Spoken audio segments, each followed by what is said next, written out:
tak vidíme pred sebou dva také typické príklady vinohradníckej architektúry v Čajkove.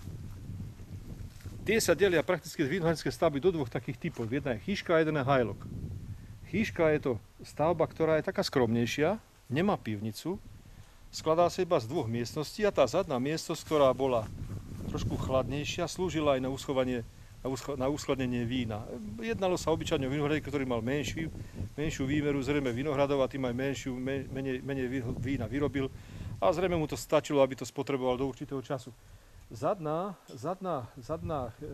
stavba je hajlok. Hajlok znamená to, že pod ním sa nachádza pivnica na uskladnenie vína a stavba, ktorá je nad ním, slúžila vinohradníkovi na spracovanie hrozna.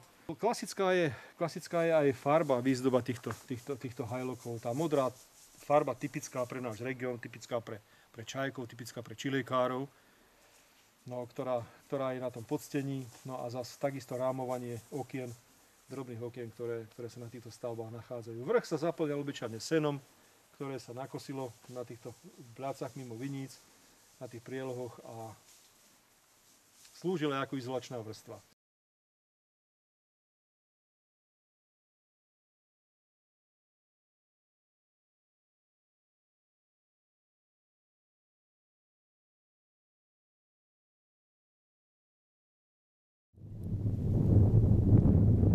Nachádzame sa v Čajkove v lokalite Deberča.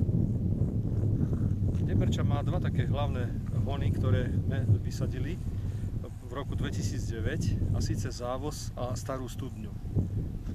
Charakteristická je klasickým tufovým podložím, hrúbka vrstvy ornice je asi do 2 metrov a potom sa nachádza súvislá už tufová vrstva, ktorá sa v určitých úlomkoch a kameňoch dostáva až na povrch.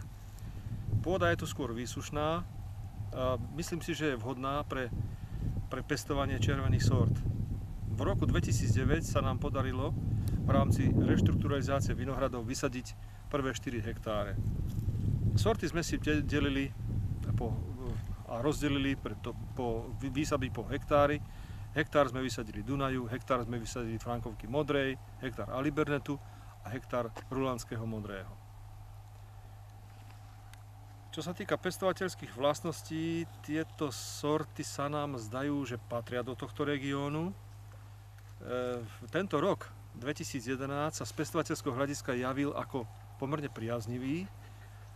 A z toho dôvodu, že bolo aj to zrážok v takomto období, keď potrebovala tá vegetácia, a zase august, ktorý práve teraz máme, ktorý žijeme, tak ten sa javí ako veľmi teplý, s priemernými teplotami vyše 30 stupňov, čo práve týmto červeným sortám veľmi vyhovuje a zrejme ich charakterové vlastnosti aj dokonale zvýrazní.